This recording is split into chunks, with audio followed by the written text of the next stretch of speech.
Staying home isn't keeping cannabis users from shopping. The legislature is a source of highs and lows. And one athlete says CBD oil is for the dogs.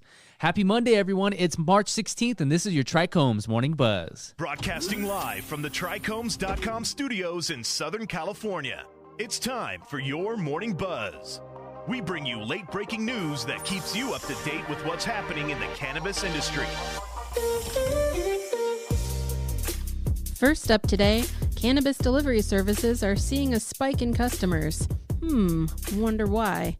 If cannabis is on the list of things you've been stocking up on recently, you're not alone. California-based Sugarmade Inc. has noted a sharp rise in demand for its BudCars Cannabis Delivery Service. The company noted a 10% week-over-week rise in total sales over the past 2 weeks. The company believes this dynamic is being driven by the stay-at-home trend that has emerged in many communities around the world in response to the global pandemic outbreak of the COVID-19 disease.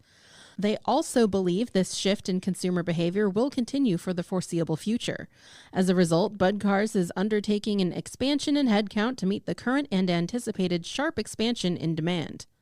The coronavirus pandemic is undeniably a game changer for consumer behavior patterns that will likely have long-term implications as it drives new habits into place, commented Jimmy Chan, CEO of Sugarmade.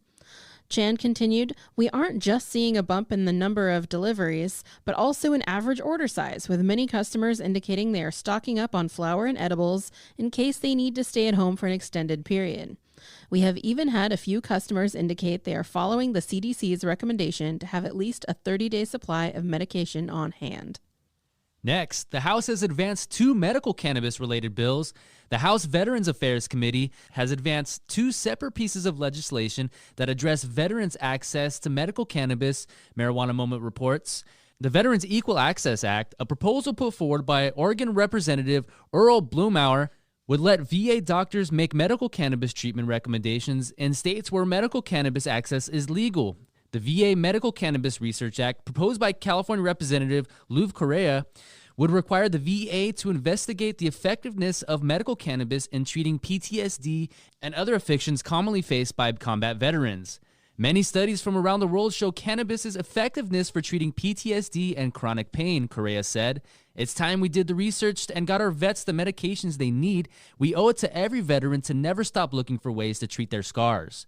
The bill's appearance in the committee represented the first markup of federal cannabis legislation in 2020. Similar proposals were discussed and scheduled for a vote last year, but those votes were ultimately called off. Sadly, a hemp production legalization bill has been defeated in Idaho. Idaho lawmakers defeated a measure that would have legalized hemp, leaving the state as one of 3 in the country that doesn't allow the crop. An article from High Times said, had the bill succeeded, farmers in Idaho would have been able to grow hemp, which was legalized by the federal government with the passage of the 2018 Farm Bill. The measure also directed the Idaho Department of Agriculture to develop a plan for the permitting, testing, and transportation of the crop in the state. "Idaho agriculture lost today bad," said Tim Corney, a farmer from Buell, Idaho. "The farmer really lost. I am really disappointed," he added. "It's extremely foolish." Republican Representative Caroline Nilsen Troy, the SB 1345 sponsor in the House, said that the bill had been drafted with consideration for both the economic potential of the crop and concerns from law enforcement, who fear that hemp is too difficult to distinguish from THC-containing cannabis. "This is the bill that we tried to make so that it can work for everybody and work the most effectively for our farmers and our producers, but also for our law enforcement to protect our drug policies," said Troy.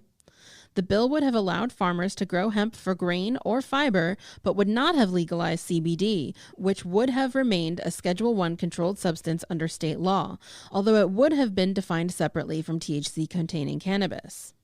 And last up today, 4-time Iditarod mushing champion promotes CBD for dogs. According to the Associated Press, Lance Mackey found himself at the center of a cannabis controversy after the Anchorage Daily News reported that Mackey is giving his dogs CBD oil, which he says improves their recovery time. Mackey, who is currently racing in 5th place, told the newspaper the race's head veterinarian, Stuart Nelson, asked him to not give CBD oil to his dogs. But Mackey declined because CBD oil is not among the list of banned substances in the Iditarod rulebook. Mackey is a cancer survivor who acknowledged using medical cannabis during his 4-year run of consecutive victories starting in 2007.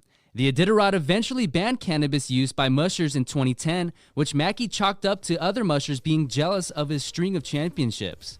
Mackey won his 4th championship in 2011 after the cannabis ban was instituted. And that was today's Buzz. Comment on these stories with the cannabis community at trichomes.com/morningbuzz, and be sure to follow us on all social media platforms. My name is Allison Ben-Yehuda. And my name is David Fortin. Have a good one.